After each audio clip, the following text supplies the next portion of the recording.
So everybody, welcome. This is a very different 3+1. Right now, you just have me. We will be joined momentarily by Tracy, who is involved in an audition that is running late. She's with an audition that's going a little bit late. And then Zach Thomas may also be joining us if he's able to. He also had a work obligation. But instead of canceling the stream and not going live, this is a lot of things that I want to talk about. So I decided to jump on and go for it. I want to know who's out there. This is going to work based upon feedback. If you're able to engage and if you're able to just chime in, because we do have a lot of stuff to talk about. This has been a really busy week in our country. When you really think about it, I mean, just go right into it. You talk about the up is, President Biden's plan that was released this week to really focus on trying to build back America better. The topic or the title of tonight's whole stream is Build Back Better. And it really comes down to, hey, boo, you ought to jump on your camera and jump right in. So, and really opening up, we're talking about, the first up, and that's President Biden's plan to see if America really can build back better. President Biden has been getting a lot of feedback in social media from a lot of people. We had a whole entire push, a whole entire movement. Everybody who's out there joining in, let me know who you are, where you're coming from. Please join the comments. It's the comments that will keep us moving while we're waiting on Zach and Tracy to join us. Both of them have been detained by work, and we all know how that is and how that can be.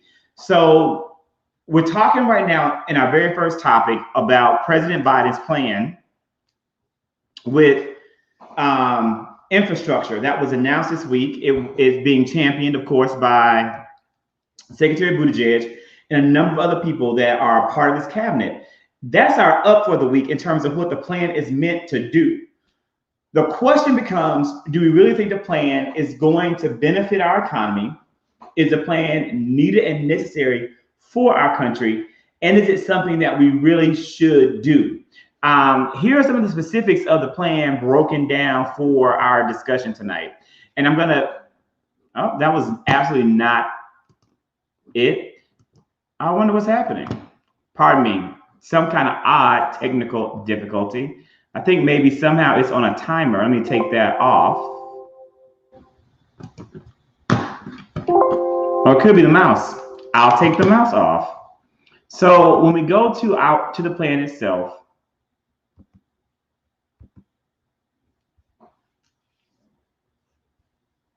no idea why that is happening.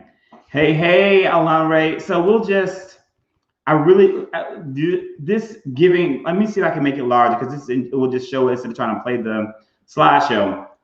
Here's the plan a little bit larger if you can see it. And this talks about how the money is going to be broken down. It's $2 million in infrastructure, $2 million total. Mind you, the Candy, I'm going to forward you the link right now. Hey. And so the plan is $6 million. I mean, $2 million total. We just came off of $2 trillion. We just came off of that, of the COVID-19 relief package, which was $1.9 trillion. That's a whole lot of money. But President Biden and his cabinet feels as though this is necessary to not only sustain the economy, but to really help improve and make America better. So my question to you, definitely wanting you to chime in and get some insight. Is this a good idea? We know about continuous infrastructure being roads and bridges. $62.1 billion will be allocated across the United States for infrastructure. It's going to be used to revamp highways, roads, bridges, and improve modern transit systems. Now, according to a number of Republicans, this is the full amount that they really wanted to see spent and used in this way. 62.1 billion. But in addition to that, President Biden and his cabinet proposed in their plan $580 billion additional dollars for at-home infrastructure. And that's where you're talking about broadband access across the United States, as well as building and renovating affordable housing for Americans who are at low income tax brackets and even some middle income buyers in certain parts of the United States, so that everyone will have a place to live within income ranges and income brackets, provided that they meet the qualifications and the criteria that's provided. Bear with me as I email Candy.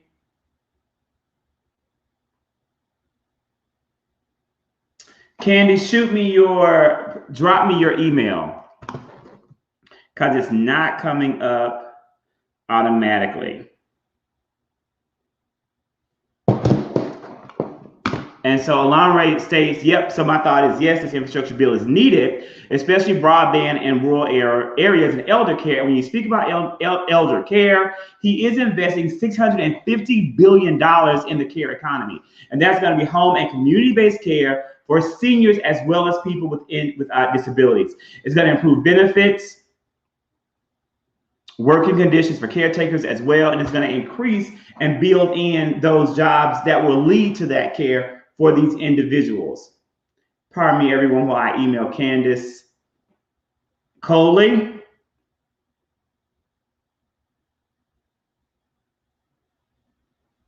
And her old school AOL address. Candy, it, my friend, has been sent. In addition to that, we also look at the focus on clean energy and reducing emissions, investing in more inclusive science and technology workforce jobs, $400 billion, the least amount of money in this plan. So when Republicans talk about the plan and they attack the plan and they go through the plan, one thing that comes up and that is kind of highlighted in this is typically the fact that they're saying this is nothing but the Green New Deal. But as you can see from the plan, this is clearly not the Green New Deal. And Alon Ray, you absolutely hit a nail on the head when you say that this is the regressive Q-Trumpicans and they're not forward thinking. You're right. They are being very reactive as opposed to proactive, but that's kind of how politics works. I can't blame these Trumpicans for their misinformation, but I think we can blame, and rightfully so, Republicans. If Donald Trump would have rolled out this plan for infrastructure, I really believe that he would have truly been unbeatable, because he would have done so much for the American economy and he would have built in so many jobs that there's no way he wouldn't have won re-election. And let's not deny the fact that if Joe Biden does this and it works, this will guarantee his re-election, whether or not he's able to even get up and give an oath of office at the age of 78 years old. This has the ability to revolutionize the American economy and stabilize it for years to come. It is a 15-year plan. It is a 15-year allotment. But what it's going to do, especially for places like our hometown, Alon, Mississippi, it's unbelievable, provided that your idiot governor, Tate Reeves, will allow this to actually take place. And it's not, you know what, definitely don't agree that it's the cost. It's not the cost. They don't care about the cost. They don't care about the spending. They care about where the money's coming from. They don't want to see their big money donors lose money that they give to their campaigns that they're going to now give to the American people in taxes. That's what they're concerned about. That's why the GOP continuously and consistently talks about the price tag associated with these types of bills. It's not about the money that it costs. It's about the money that they're going to lose in those donations. And Marsha Blackburn complained about elder care when she herself is a recipient of elder care. Tennessee Senator should be definitely, I really don't understand why she's even there, because her whole entire complaint and assault was actually embarrassing to her. I literally used her slides to promote this plan because she broke it down so easily when it talks about the numbers and how the plan is going to actually benefit America. So hopefully we will see someone challenge her in the next election cycle and actually get her out of office, because she's holding back the Senate and she's also holding back the people, of Tennessee. That is a part of what Blackburn is doing. So in the plan, a complaint has been that it's not fair. So you will hear Republicans talk about this is a liberal wish list, that these things aren't infrastructure. And the opposite argument back to that, of course, is that infrastructure has changed in the 21st century and we're moving America forward. Is this price tag too high? Honestly, coming off of a $1.9 trillion COVID-19 relief package, is now asking the American public to back $2 trillion more dollars. Is it too much? Should the Democratic Party and President Biden scale back and be willing to cut out some elements of the plan, perhaps like the research and development being dedicated to climate change, perhaps taking back some of the things focused around providing income to low-income families, providing housing to low-income and middle-class Americans? Should those things be taken out?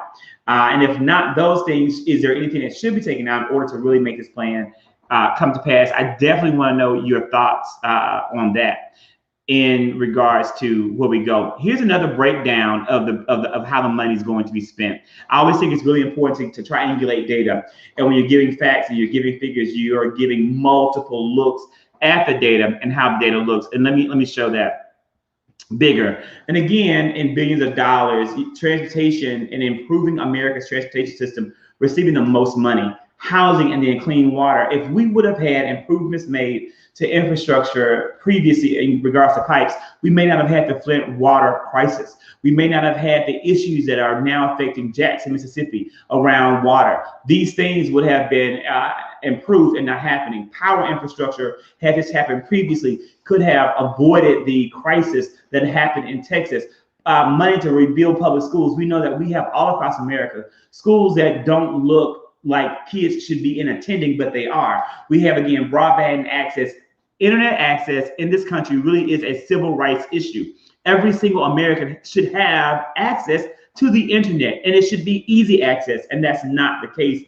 And it has significantly impacted kids in rural areas because of COVID-19 and their inability to functionally attend and participate in their own schooling. And then again, additional resilience around helping prepare for America's future. Jared, welcome. My friend, 15 years ago, this upcoming year, you will have been a graduate. Unbelievable how fast time flies. It would be great to make it $4 trillion, as Congresswoman Alexandria Ocasio-Cortez stated. But is that in any way feasible? The harsh reality of this bill is that we don't even have Democratic support from every Democrat, because Senator Joe Manchin of West Virginia and probably Kristen Sinema of Arizona will not be supporting this bill. Joe Manchin claims that there are a total of 9 Democratic senators who are uncomfortable with this bill and the price tag. So Alana, do tell us why you say it is too much. Like, why do you feel that it's too much money? Joe Manchin, I'm really going to dig in deep and do a little bit of research on Joe. I do not like him. Of course I don't like him.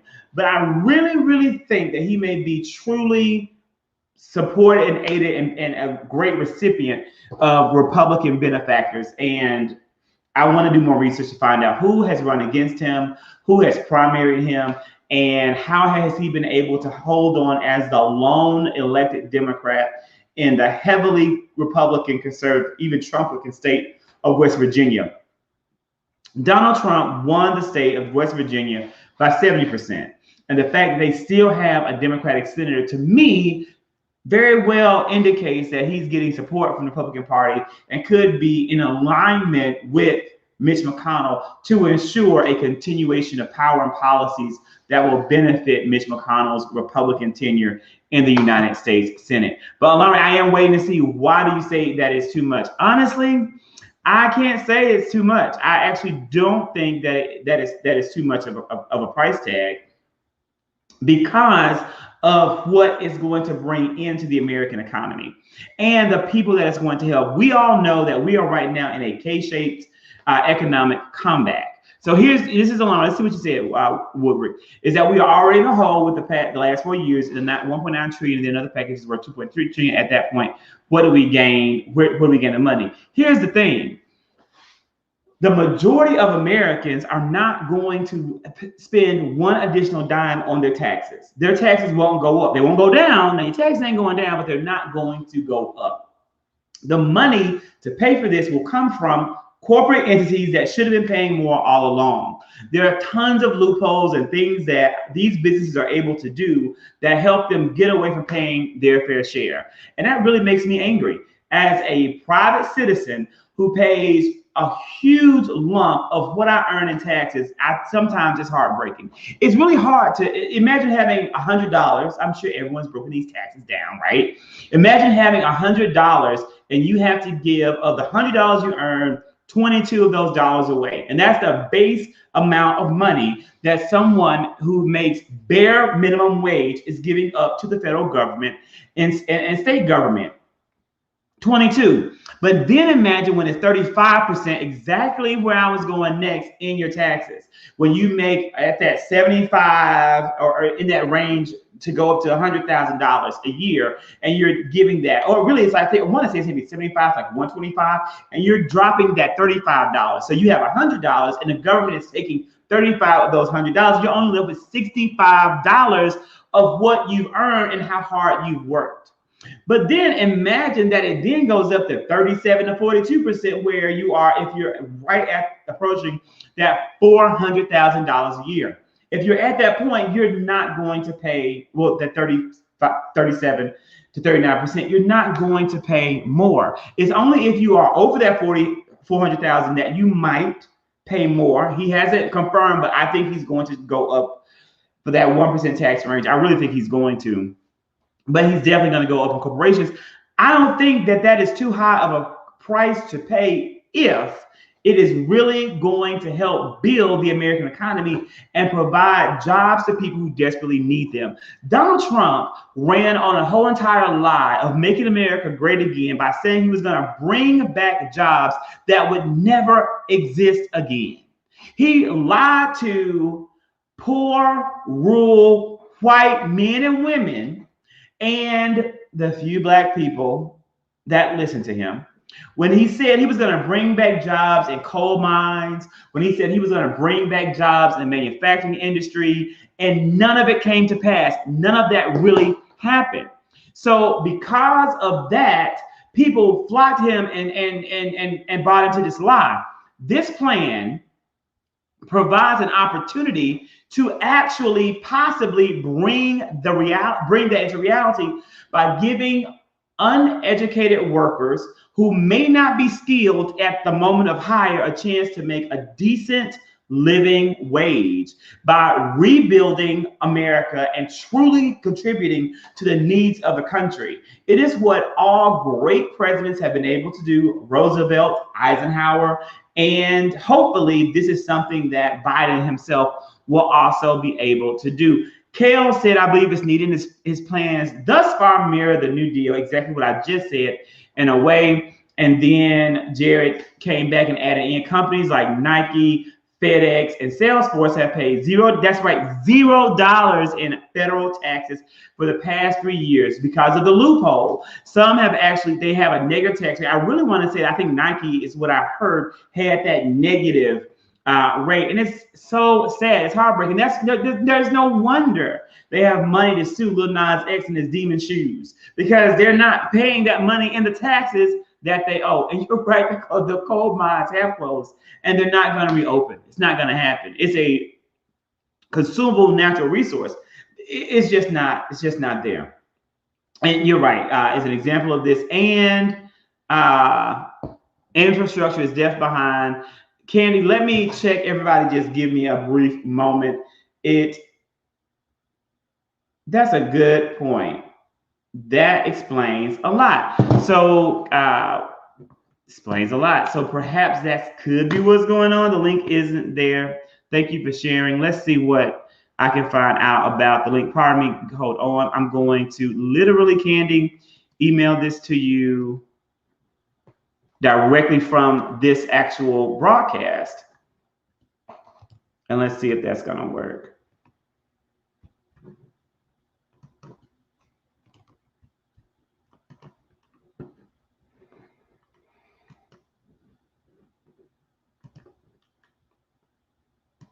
So it has been sent, my friend. And so bridges, roads, Wi-Fi, all those things, they do need upgrading. And hopefully this is going to upgrade it and move us in the right direction. But more importantly than even upgrading it is that we need more jobs to keep the American economy moving in the direction that it needs to move. That is the actual concern. And then you're right. How are you going to upgrade Wi-Fi when it was everybody in the first place? Like, here's the thing. The time now is for the American government to figure out a way to create an infrastructure system of broadband, probably connecting to existing providers and ensuring that they have the ability and the width to expand.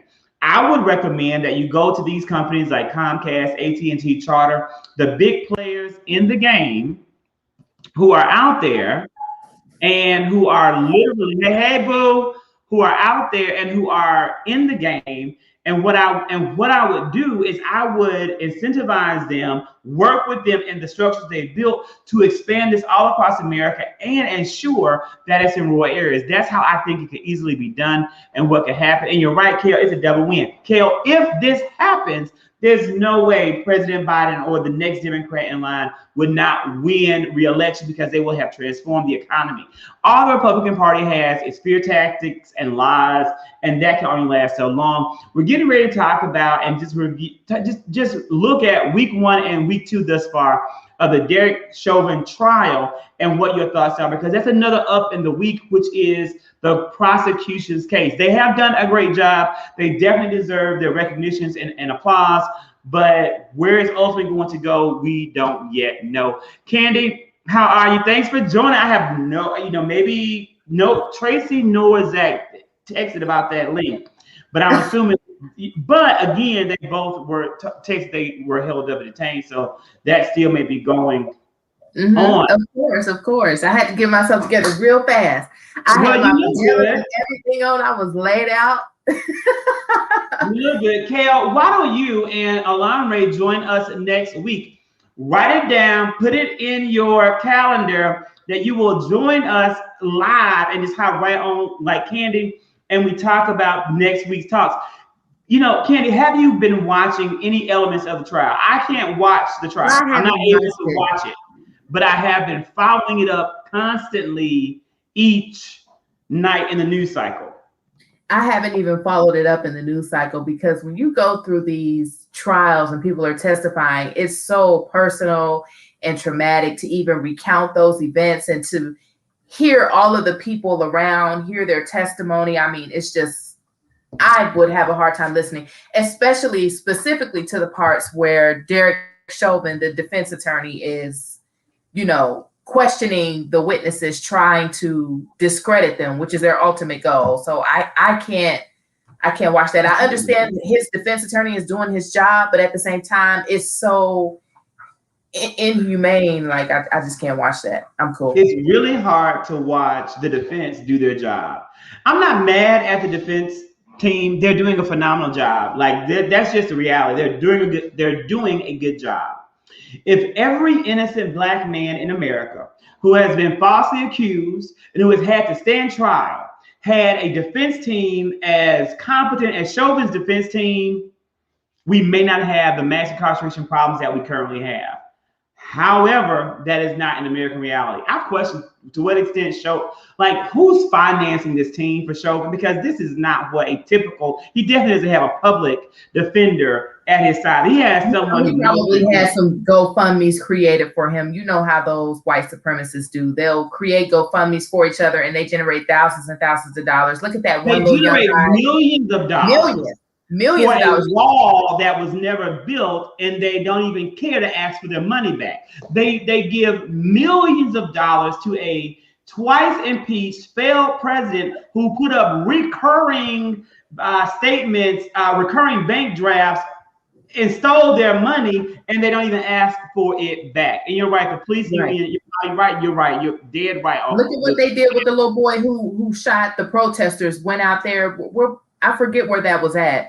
The white boy who shot and killed a couple of protesters and was saying he was defending his home and stuff like that. They generated $1 million. My cousin Belinda just jumped on, and that is right there in her backyard, right there in Kenosha, Wisconsin. Right. So his name is Kyle. The murderer is Kyle Rittenhouse, who they raised millions of dollars for him within weeks.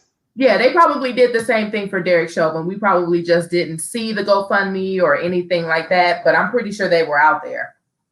Absolutely. You have attorneys who are so deeply entrenched into that system to where they'll step up and say, hey, we'll defend you for free. I back the blue. You know how it goes. We know how it goes. So Alon Ray said that today was I have seen each of the key witnesses, the highlights, because I can't, I read the news, watch news all the time.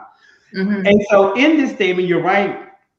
Today, the pulmonary doctor did a great job of giving evidence. We not only had the pulmonary doctor saying clearly this man died without a shadow of doubt of asphyxiation as a result of the knee on his neck. This, we had that, in addition to that, again, this is a murderer. We also had last week testimony from the girlfriend of George Floyd. We had testimony from we also in a all-star testimony, and we also had testimony from police experts and with people saying about how this again should not have happened. This wasn't training. This wasn't what officers are ever called to do. The testimony has been powerful. The testimony has been convincing. But the question is there a shadow of a doubt remaining even from this testimony given this week that George Floyd's death wasn't caused by the knee on his neck? Because that's what it's going to come down to the jury. And this jury is a jury that consists of its majority is predominantly white men and women on the jury. There are a number of black men there there's also a biracial woman on the jury. But this is going to be a very the jury makeup doesn't, to me, seem to sway in the favor of a guilty conviction. So this is James' take. Let's look at James' take. And James says that from a racist comments on AJC, here's a sad truth. You have a bunch of racists here who don't even know they are racist. George was born guilty. That's how they were raised and trained. They have found every single reason in the book and outside the book to justify and validate the officer murdering a black citizen in broad daylight on live camera. 1, if he had complied. 2, if he hadn't taken drugs. 3, if he didn't go in the store. All of it, according, and again, James, I agree with you, all a result of mentally twisted people and thoughts and ideas. Yeah, absolutely. They'll come up with any reason to try to justify the case. But it is a lot of white people who have no awareness that they are even racist. They think that they're doing totally fine. But at the same time, there are a lot of people who are trying to educate themselves. So I hope that even though the jury is predominantly white, I hope that we have some white people who are trying to educate themselves on this fascist, capitalistic, racist system that we live in. I just hope that is the case, and they're not just taking everything at face value. Here is the question, Alon Ray. This is my question to all of you. This is what I'm saying. I have been unfortunately selected to sit on I sat on an attempted murder jury. I served a jury for an attempted murder. The question is there a shadow of a doubt that remains, or reasonable doubt that remains in your mind as you listen to the testimony, for those who are listening to the testimony? If there is a shadow of a doubt or reasonable doubt in your mind, then that means more than likely it's going to also be in the minds of a juror, of one single juror. That's my question, Woodrick. As you've watched, do you have any doubt that Chauvin killed George Floyd? Do you feel that? That's my question. The greatest illusion is self-delusion. I shouldn't be surprised. This is the United States. We have a history of doing this. It will be a surprise to see this go in the opposite direction. That is how I feel as well. I would be pleasantly surprised. I would breathe a sigh of relief. If Derek Chauvin is found guilty, Candy, it's going to send a message, I believe, to police officers all across America that their day of unlawful attacks on innocent Black people will be watched and justice will be served. That's what I believe. In that message, that you can't just do what you want to do and hide behind the badge. Right. Uphold systemic racism and oppression of Black people. That they're no longer sending a message, right? Because back in the day, every time that they would take a Black man out in the woods and ceremoniously lynch him for the benefit of all the white people to see their power, and at the expense of making every Black person feel that they are oppressed and that this will happen to them the moment they stand out. That is exactly what these type of ceremonial actions represent to the white power community. Right. Every time an officer like Derek Chauvin kills a Black man, it is a public lynching that sends the public lynching message to all people, Black and white, in the United States. If he is found guilty, that type of messaging may stop. Or at least, if it doesn't stop, it's going to make those white terrorists think twice about their actions. Yeah. It's going to make them think twice. That's right. But if he isn't found guilty, I'm afraid that it may even empower some people to continue this type of existence. It will. It definitely will. You got a good point. I don't know. You're right. And this is the question. I hope that he is found guilty, but I do not think that he will be. Now, the fact they brought back the third-degree murder charge, to me, that should be an easy one. I think that he will be found guilty of third-degree murder, and I think that is where it will go, even though it carries a much lower and lesser sentence. Mm-hmm. Now, we go from the up, and again, the trial is an up in terms of the job of the prosecution. So often, people who do good work, hard work, are not given their due and given their praise. When you are a prosecutor, you're not making the big money that the defense attorney is making. You didn't get millions and millions of dollars, in your GoFundMe. You are literally doing this work because it is your job, and you are paid a servant's wage for doing it. So I think they definitely deserve a round of applause, and they are up this week. We're getting ready to go though into our down, and the last thing is that, and here's your response from Alon Ray, is that yep, he killed him, hands down. Did he purposely do it? Alon says no. Absolutely, he did. Candy said absolutely. Did he do those actions just to show the people I'm in charge and make a choice to flex? When the doctor pointed out that the 91 pounds of weight on his neck with a foot off the ground, so yes, he's guilty. I don't know if you hold someone down. I can't believe he even said that he was purposely not killing him. Like, that was an intentional killing. You knew exactly. You had your whole weight on his neck, on 91 pounds, and you lifted your feet off the ground. He lifted his feet off the ground. Woo-hoo-hoo-hoo. Yeah, you want somebody to die. He lifted his feet off the ground to press harder. That was revealed, I think, yesterday in testimony. Don't think somebody out here randomly. Don't think somebody out here trying to scare you by putting all their weight on your neck with their knee That's not a scare tactic. They're trying to kill you. So be careful. They typically will give the benefit of the doubt, especially in cases like this. And when you're on that jury and someone's life is in your hands, I'm going to, in my experience, just tell you the truth of the matter. When I was on a jury, y'all, this was an attempted murder case.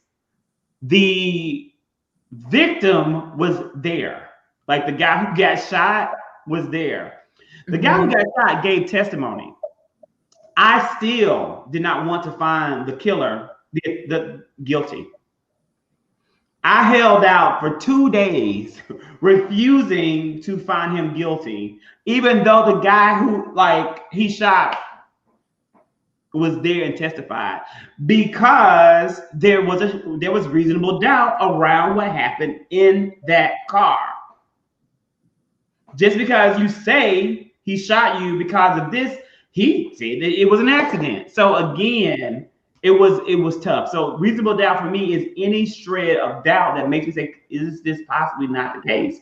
And I think it's particularly human nature for people that have an empathetic heart to want to see the good in situations. Now, I'm not saying that's the case with all these jurors. I'm not saying they have good hearts. Some of them are some of them may very well be racist, and this was the joy of their life to sit their racist behinds on this trial to protect their brother. I don't know. And I hope I never have to know. I hope I never know who these jurors are. I hope I never get to meet them a day in my life. And so we will see. I do hope that he gets it at minimum third degree murder. Hey, Tracy, we'll give you a minute. How are you, love? Say it again. Now. Hey, I got a surprise for y'all. The one and only. Come on over here. We got the one and only to look at that. Look, bam! What's going on? Hey, look at this. Black Lightning with us. Okay. Will Catlett, everybody. That's why I'm late. Yeah, we was doing a little. What are y'all doing over there? So you working. You claim you working with this man over there, but what's really going on?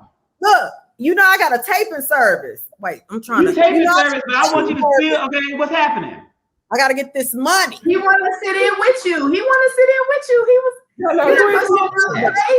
Good thing. No, let me sit in with you. So So wait. I got a few questions. Now we're not gonna let you off the hook too fast, brother. I got a few questions. This would be a piss poor podcast if I did not take advantage. Now you are with Tracy. Is an audition tape. Yeah. Mm-hmm. And so what is the big project that we have coming up? Not something that you're doing now, but something that we can look forward to now, because we know we're in the last season of our beloved Black Lightning. What is next? I just finished True Story with Kevin Hart and Wesley Snipes that will come out on Netflix. 8 episodes. It's gonna be a hit. It's crazy. We shot it in Los Angeles, and I just really wrapped that last week. Exciting. Nice. That is amazing. You're going to come back as an official guest on the live cast to talk about it and promote it with us, right? So let me book you far in advance. That'd be dope. What is it? Brother, far in advance. He don't know. He don't even know what this is. Tracy just said, I gotta join this podcast real quick. And he's like, all right. Yeah. So this is 3+1. It's a live cast now. It used to be a podcast, and it was us connecting the Zennials and the Millennials and whatever generation I'm in. Hell, we old.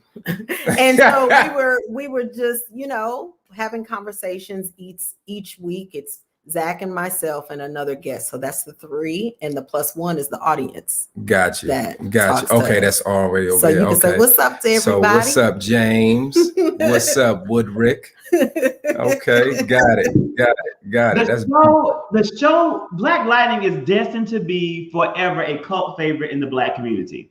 It is the first show on television that has featured a Black cast of superheroes. And it has completely expanded the whole entire blurred community. That's, Black nerds, right? Like I've been with my whole life. So I want to thank both of you Black Lightning cast members for the work that you've done and your contributions to the culture. So we really, really appreciate it. And we hope that this kind of work and this kind of a show continues on. My question is, do you think that's going to happen? Not Black Lightning, but do you think that there will be other opportunities for Black superheroes and fans of those types of shows to get this again on public television, large scale TV?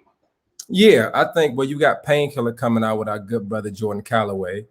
I think it's a need. People, you got Ava, she's coming out with her thing on the CW as well. But it's a need for it. And I will hope that we would have so much of this content where we can get away from the Black superhero show, and we can get to that we are people just like everybody else that likes superhero shows. You know what I'm saying? So I think we would do great work when we can change that narrative, but there needs to more shows like that need to come out about, you know, issues in our community so it can be seen. Yeah, that makes sense. I agree 100%. I think it's going to continue. I mean, you're going to see a change in the industry as a whole. Even in theater, I'm noticing more artistic directors who are being taking over these regional theaters, and they're Black. So it's about to all over the industry. Yeah, I mean, we wide open. But this is my question, guys. Is it real? So, you know, I keep up with all of that, right? So I've watched the flood of, first off, we had the controversy around the limited number of Black performers getting appropriately recognized in this year's award season. Then we had the few that actually got nominated actually win the awards, where we have seen Black excellence recognized by the Golden Globes, recognized by the Screen Actors Guild, recognized by the Grammys. But then you see that backlash. You see conservative media saying that this is people giving in and placating the Black community. Is this a temporary trend in entertainment, or is this going to be the norm? Well, I think there's a lot to unpack in that one statement that you said. You know, we're still asking to be involved in a community that was here way before us.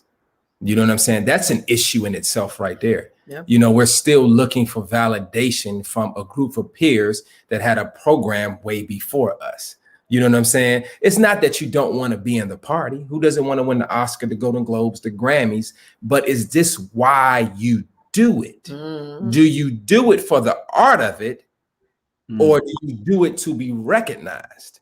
You know, that's a two-part type of thing. You know what I mean? And then we have the NAACP, but as we know, it's not on the scale as the Golden Globes or the Oscars, because the way that it's promoted or the way that we perceive it as African-American people. Or the way they judge, because I gave him a chance this year. Zachary Kirk watched the NAACP awards and did not agree with many of the winners. Now, it was one that was like, the absolute worst television show won the freaking award.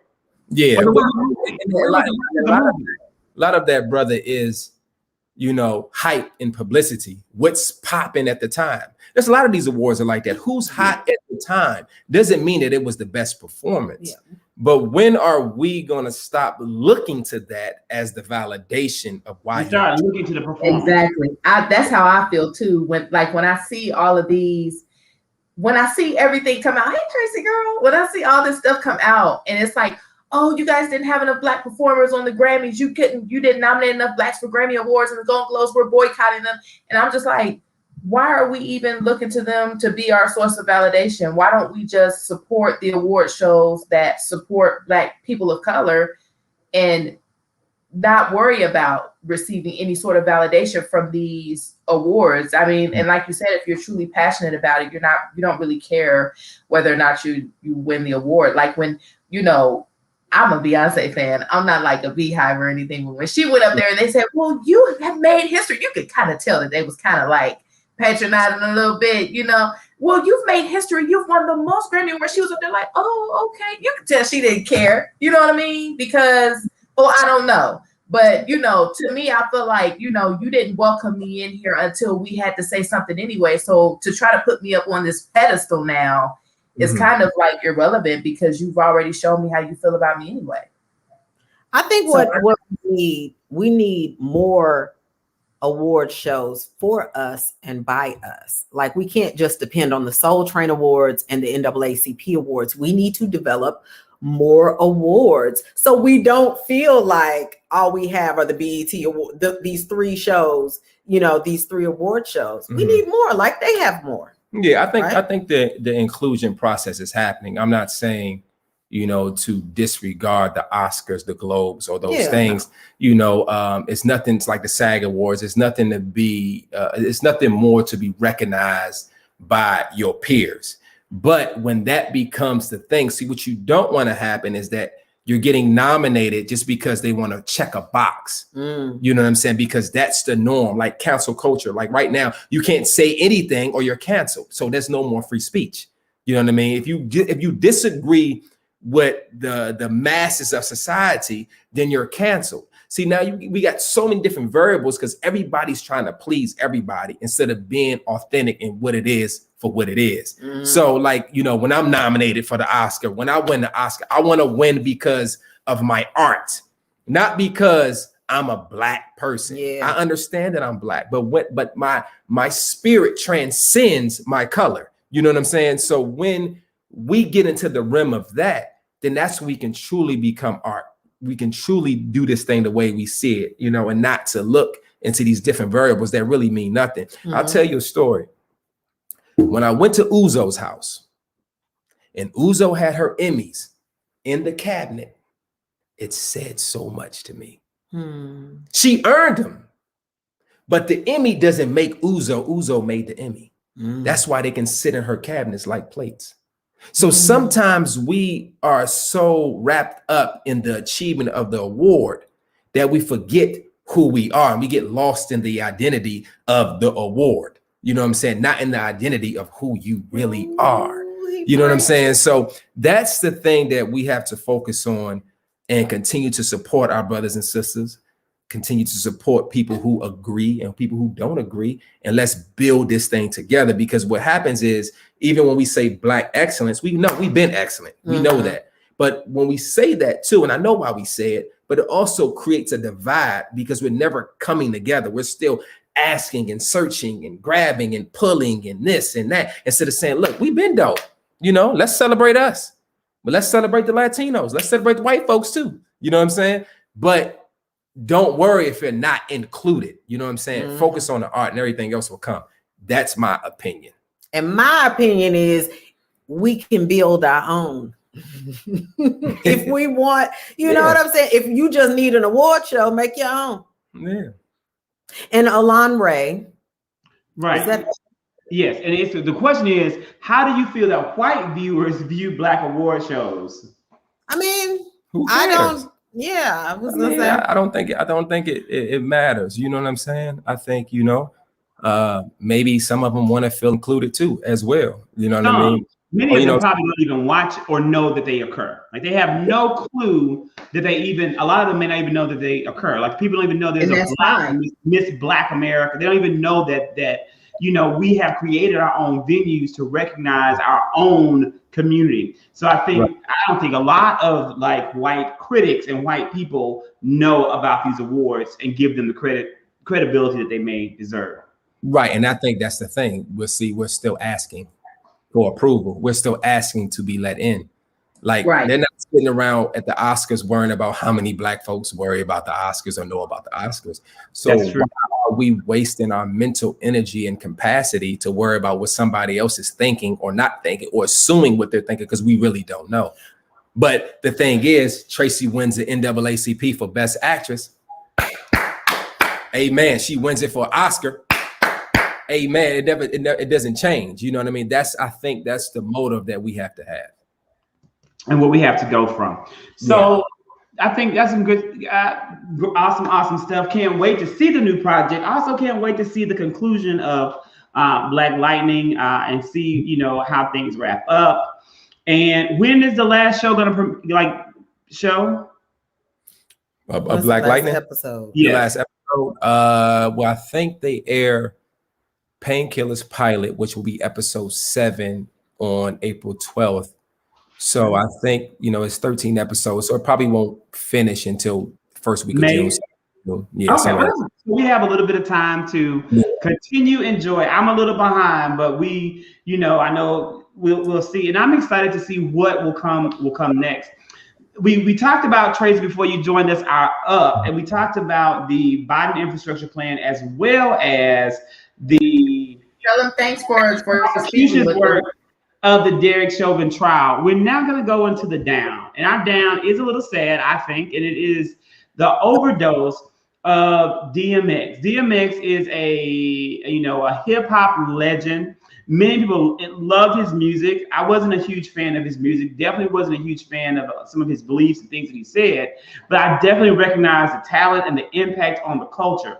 Tracy, you brought up a really good point in the article that was raised by Master P about, some of the tragedy around DMX and where his life may have taken him. Possibly could have been circumvented had he had more support from the industry. Tell us about it. Yeah, I don't know. I don't want to necessarily tell you about what Master P said. Here's my issue with the entire. Well, he was saying about getting a union. If he was talking about creating a hip hop union, the NBA players have a union, and all of these other organizations have unions to help support people who may fall off, or if you were a millionaire, superstar, rapper, artist in the 90s, and you're broke now, like the union would be able to help support. I think yes, but also I believe the streets failed DMX. And the reason why is that he was a 14-year-old boy who was mentored by an older man from the streets, and he introduced this kid to crack, a highly addictive drug. And he went on and was able to, he also introduced him to rap. So that was something that was great, but he introduced him to this drug that he has yet to overcome. And I think that's the biggest issue I'm having, is that while we glorify the streets are also destroying our icons. They are destroying our friends and family. So I just want to encourage the streets. We got to do better. We have got to do better, because I don't know if you saw the Ayanna Van Zant episode that he went on, and she was trying to help him. She was trying to get him to go to rehab, and he didn't want to do it. And that is because that substance had him thinking that he was good without therapy, without rehabilitation. So we got to do better in the streets. We got to stop glorifying these drugs, these violence, all of that. This could have been avoided. It could have been avoided. But when you're dealing with crack, that's a completely different monster. I mean, crack is so highly addictive. I mean, crack is that crack is not a joke. I've seen a lot of people, very close people that I know, that have been addicted to crack, and it ain't got nothing to do with no streets. That is, you had working class people back in the day who was smoking crack because it was like weed back in the day. It was so mainstream and normal for everybody back at a certain time to smoke crack. They did it like people sit around and smoke weed at barbecues. Do people still smoke crack? I don't know if it was the crack that was the popular thing. It was the cocaine that was more popular. It was crack at one point. It was crack at one point in time in the 80s. I know cocaine was crack was not a mainstream drug, y'all. It was a hood drug, in particular because it was cheaper to make. Well, that's what I'm referring to, like mainstream to hood people. You know what I'm saying? Mainstream to hood people, not like mainstream in the suburbs. It's been a constant roller coaster, with crack, and now it's the meth. But here's there's a lot of that fentanyl going around, that heroin, that fentanyl and stuff like that. But that stuff is like, people still smoking crack? I'm sorry? Yes. Do people don't smoke crack now, do they? Yes. Yes. What are you saying? It's not like a thing that can go out of style when you I have people not who are heard of actively people. addicted. I don't hear of people smoking crack. I'm not saying I don't look. I know that Do drugs. but I'm hearing, but when I read the news, they're talking about opioid addiction. They're talking about meth Right. addiction. Fentanyl. But people are still doing crack. Crack is You still don't an hear issue. a lot about crack anymore, but people are still addicted to crack, just like DMX. I mean, he was an addict. You still have people who are still going to do a crack because they're addicted to it. You know what I mean? And as long as it's people who are addicted for it, they're going to sell it. But I mean, you know, I don't know if a union or anybody could really help him unless he actually wants it. And I understand how people can think like we're going to do intervention. He was when you look like his life story about, you know, he was physically and sexually abused continuously. He looked at dogs as his friends because adults and humans weren't there for him. Like there's a lot of mental issues that were there, and he didn't get the mental help he needed, so he got the substantive help to medicate. It's a sad story, and his life got no better. You know, this is a man now with 9 kids, possibly. He has more than 9? Yeah, I think it's like 15. He has a lot of, again, that all could be the consequence of possibly a sex addiction, from having a hypersexualized childhood. There's so many, but again, all of it being untreated, no help given. It's hard to help a grown man who has so much dysfunction, or woman dysfunction as a child. And I think that's what makes it even sadder, the DMX story, even sadder. I do pray the best for him and pray for his family, but it definitely seems like this may be a situation that he may not be able to come back out of, and if so, God rest his soul. I think that I saw an update somewhere that said that he was taken off life support and he's now breathing on his own. So I don't know how true that is. Yep. I think that's true. He was my favorite rapper back when he came out with Rough Riders and everything. That was like my favorite rapper. You know what I mean? You like that Rough Riders, rock. So I do know a lot of people who have been addicted to that crack, and I mean that stuff ain't no joke. I mean, they spend every last dollar they have on crack. They will steal the TV right off your wall. You put some money up under your pillow at nighttime. You got a person in the house smoking crack. You wake up in the morning, you can guarantee that money is gonna be gone. You got any type of electronic in your house, baby, you better hide it because they gonna take it and they gonna sell it. They keep going back to them dealers all day long until all of their money is gone. It's almost like with addiction. That, you know, and so James said, and this is a good point, if we legalize all drugs, it's not drugs that are the issue, it's a mental health crisis. Yes, I heard about that. I heard about that professor that wrote that book, and I don't agree. Here's the thing: drugs can alter your brain. That's coming from somebody who ain't never smoked no crack. Okay, you know, it can alter your brain activity. For example, there was a guy that I grew up with we grew up on the same street in Tennessee, and he was a great football player at Middle Tennessee State University, and some players gave him something in his drink. He didn't know what it was. It altered his brain, and he never played another down of football again. He walked up and down the street until he died. I think I was in my 20s when he passed away. But no, James. No. James, you're wrong about that now. But the point is, if drugs are not made to be a felony, where you know, with the criminalization, the consequences that has contributed to mass incarceration in the first place, and instead we redirect those funds that we put towards imprisonment and the criminalization of drugs toward mental health care for people in underserved communities, could that possibly lead to us avoiding the whole drug crisis in future generations? Because I do believe many people who are susceptible to drug use do it because of seeking something they're not getting in their life. Or to me, like, I think about people who like do drugs. From what I have always heard is that it's a matter of escapism. Mm-hmm. What are you escaping? Or What someone introduces it to you though.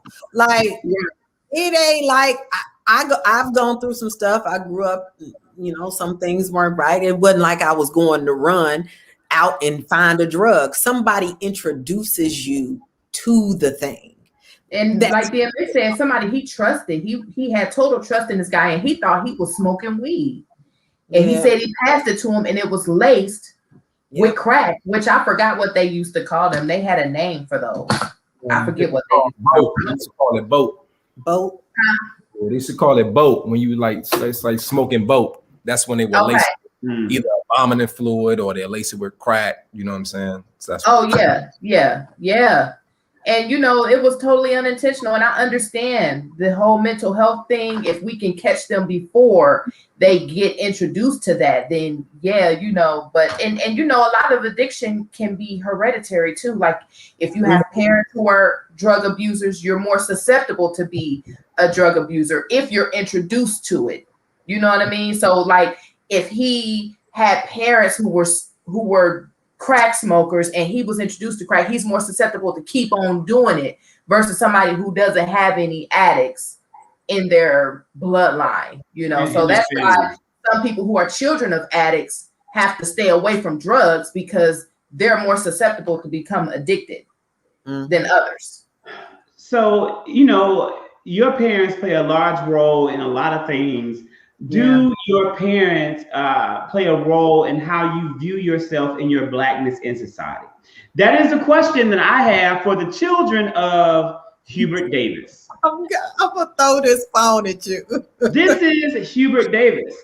This week, Hubert Davis became the Black head coach, basketball coach at UNC Chapel Hill, a storied, long-lasting dynasty in NCAA basketball. And he was asked, how does it feel to be the first Black head coach? And he said he is proud of that. And he is also just as proud of his white wife, and he specified white wife, and of two of his children that are both Black and white. Immediately, our friends on Black Twitter had so much to say.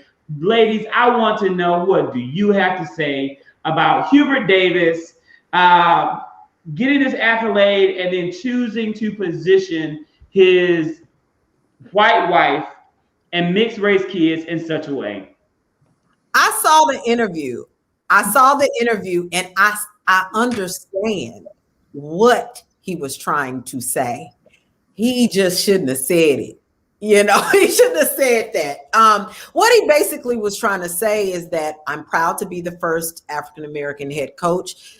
I don't think, times have moved forward like we think, but he said he was proud of that. I would be proud to be the first Black whatever.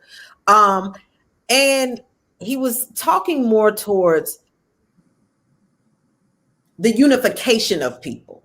Like, I have a white wife, my children are mixed. And I'm proud of that. Like, I'm a part of a blended, family. Like, I got what he was saying, but baby, it was just not.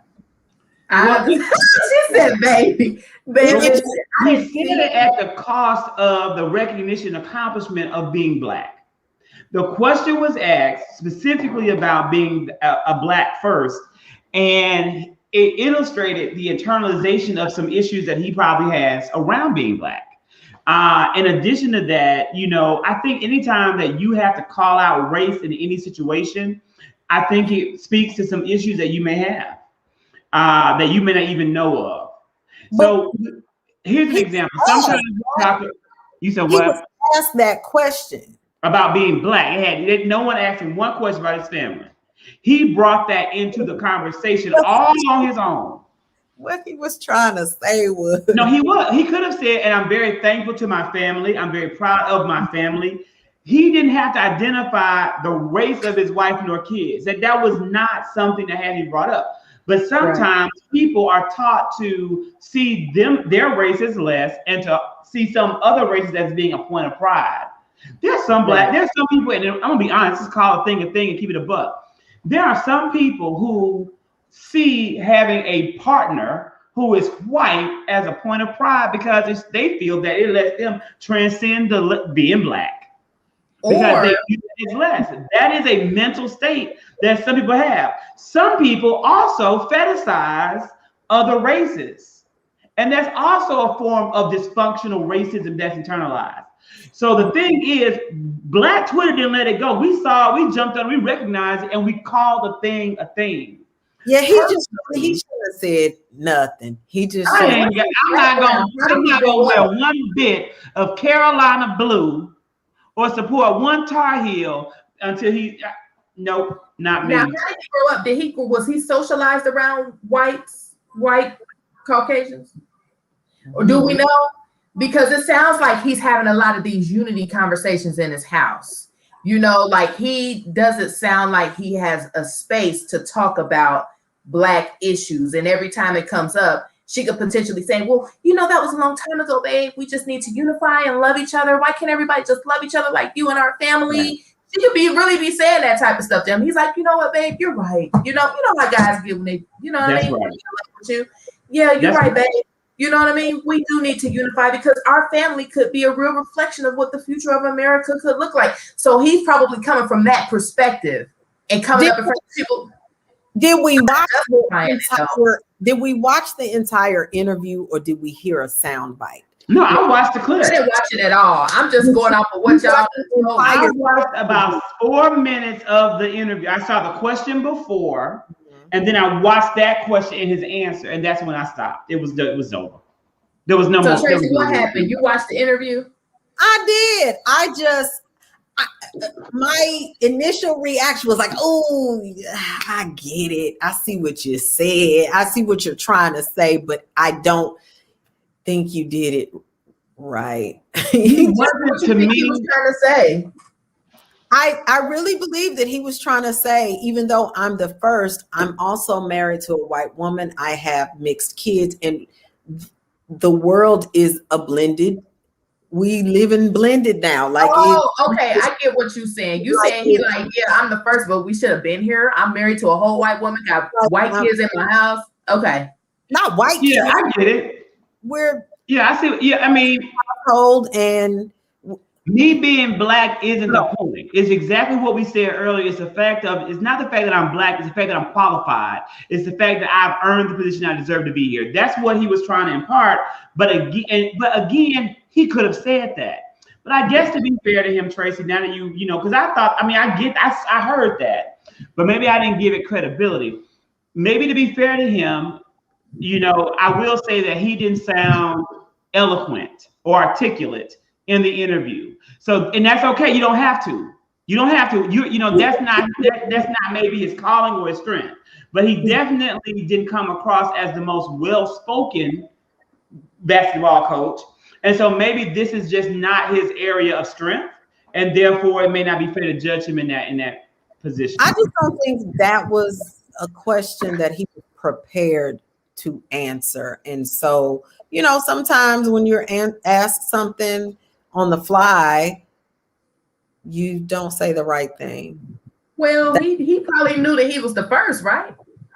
Well, he knew he was the first, and I think what would have been great for him to say is that I'm happy that I have this job. I'm not happy that I am the first. We should have been here by now, but I am appreciative of this position. Now I can show other people that you too can be an NCAA Division I basketball head coach, and not be just because you're Black, but because you are the qualified person for that position. Yeah. Well, you know what? Many people say things that they regret that are accidental. But the clown of the week, Siri Kim, said something that wasn't an accident. She said something that she really does believe, and that she really said with conviction that was a little bit shocking to a lot of people. It shouldn't have been. Take a good look at Siri Kim. Siri Kim is running to be the congressional representative for the 6th District of Texas. Siri Kim is a Korean American woman who served in the Donald Trump White House. she was responsible for, and she worked in the Small Business Administration. So this woman was responsible for giving out loans and grants to small businesses. So when Black entrepreneurs would apply, she was a part of the process. When Asian American Pacific Islander entrepreneurs would apply, she was a part of the process. This is what she did. Take a look at this. She said in the meeting, in regards to Chinese immigrants, I don't want them here at all. Siri Kim said that in regards to Chinese Americans and immigrants to America from China, I don't want them here at all. Specifically, Siri Kim said she started her remarks by alleging that the Chinese government had created the coronavirus in a Wuhan lab, which is an unproved claim from the Trumplicans. And then she lost it when she was asked about Chinese immigration. She said, I don't want them here at all. She said, they steal our intellectual property. They give us coronavirus. They don't hold themselves accountable. And quite frankly, I can say that because I am Korean. The Korean Candace Owens spoke. What makes this so sad is that we just came from an entire movement around stopping Asian American Pacific Islander hate. We just had a mass massacre of people because they were of Asian descent. And for her to say these three offensive things about Chinese Americans, it's just baffling and heartbreaking. She's clearly trying to get some GOP clout. She's trying to get the Trump supporters on her back so she can get elected. Is she running? The Korean kid, yeah, she's running, but yeah, she's trying to get a lot of power endorsement. And she's in Texas. You said what? And she's in Texas. He's in Texas. Yeah, she's trying to get them Trump people on her back because they got a lot of Trump supporters down there in Texas, and she's trying to get those votes. She probably don't even feel that way, but the simple fact that she said it is terrible enough to throw them under the bus at the expense of getting elected to a political position. But believe me, she's trying to get them Trump supporters on her back because she would have, she would be able to win. She's not going to be a Democrat and win anything in Texas. Oh, she's a Republican. Now she's a Republican. Yeah, she's a Republican. She's also a bigot. James, let me explain something to you. It doesn't matter if subgroup. I know that people who are Chinese, Vietnamese, Korean. I know that they're not all just Asians. Like I know that. But this is the thing. Regardless of who you are and what your race may be, if you are a bigot, you're a bigot. Period. Point blank. Now, she may not be able to be a racist because being a racist implies that you have power to use your race for the advancement of your own race at the sacrifice of other races. So I still stand by only white people can be racist. But anybody can be a bigot. Anybody can be prejudiced. That's the difference in the three words. Bigot, first you're prejudiced, then you're a bigot, then you're a racist. That's how the three things kind of come together. So I have no doubt that Siri Kim is a bigot. And these were bigoted comments that were inappropriate. And highly offensive. 100%. She's trying to get them Trump votes and they doing anything to get it. Something got to be said about a person who is willing to do absolutely anything or say absolutely anything to get ahead. I mean, that's just really nasty. You know what I'm saying? That's real nasty. You're right. And so I know, James, I just wanted to clarify that she is definitely, what she said was disgusting and her actions were disgusting. But I don't believe that I don't think she's going to win. I don't think that a Trumplican is going to vote for her no matter what. I think the majority of them aren't going to vote for her. And I think that she's only hurt her chances even more so.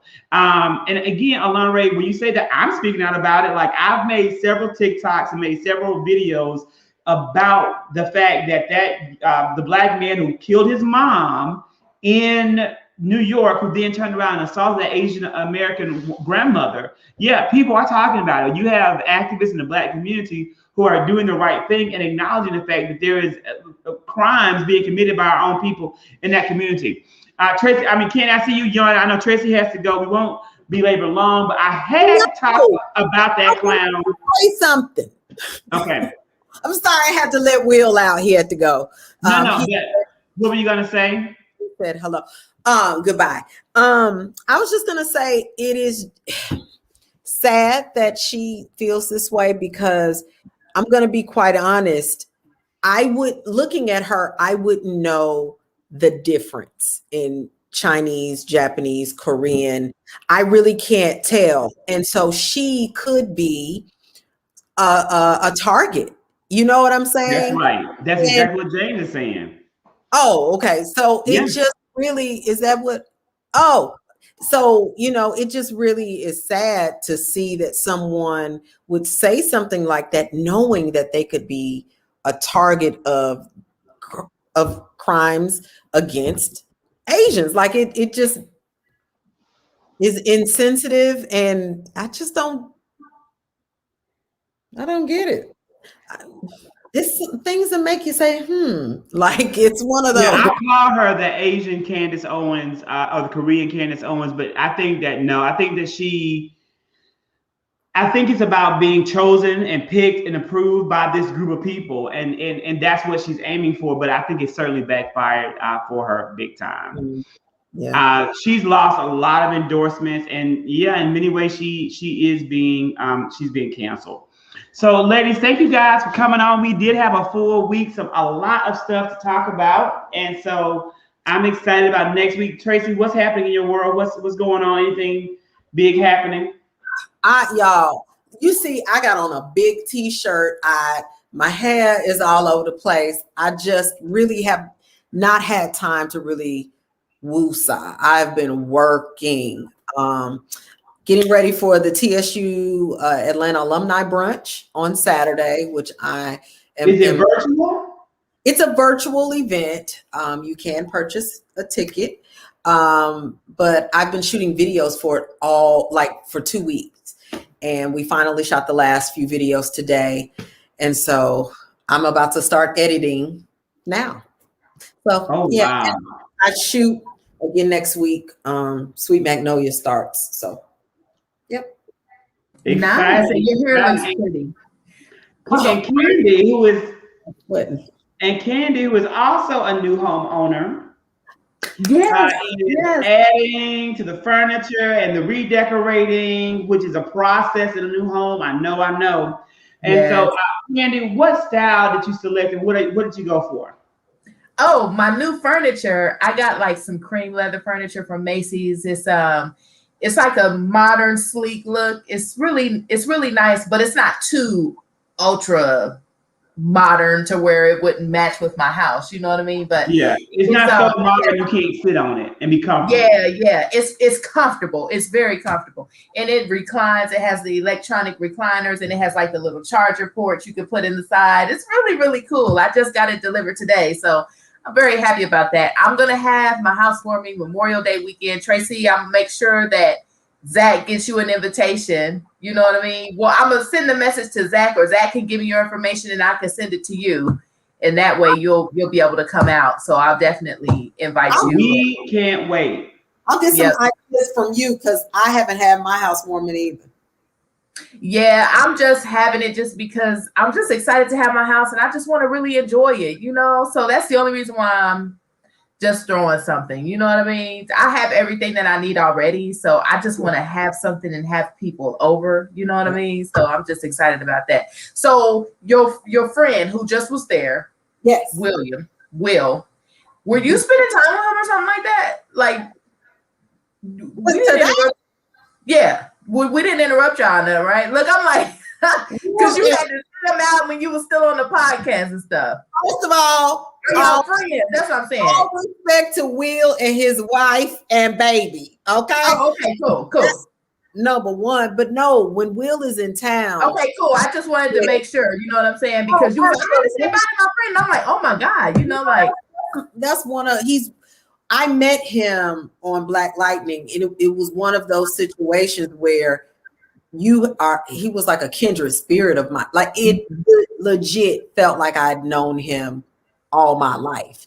Nice. And anytime he comes in town and he has an audition, he calls me. And I have a taping service. A lot of people don't know that, but he utilizes me and we have a great time. I love coaching him because he's coachable. Some actors who have the success that he has, you know, they might not take coaching from someone like me. So he's great. Cool. So exciting. And that, you know, that it speaks a lot about him as a person. Yeah. And so I definitely am so thankful that you brought him on. That was a great surprise. That was very nice. I was like, this audition, it was 8 pages. It was a long audition. So. Woo! Yeah. Well, I hope you get it. How do you feel about it? It was for him. I hope. Oh, it was for him. So you guys, I don't understand. We have a great working relationship. That Kevin Hart gig, I helped him with that. So. Oh, cool. So y'all help each other like that. Okay. Oh my God. Yeah. So Tracy is like, but that's what she does. That's a part of her business. Is that Tracy? Like, so she was doing audition tapes with actors and actresses before the pandemic, where you would come in and she would film you, but she's also kind of directing, coaching, guiding you so you get that great audition tape. But now during the pandemic, I know her business had to skyrocket because everything is being requested virtually. Before they would have people come in face to face. Everybody's virtual now, right? Yeah. So a high quality tape is everything. Yeah. Nice. I teach how to self-tape from home. So you don't necessarily have to come to me. You can do it on your own. So very cool. Yeah, I don't know. Ladies, I will see you guys next week.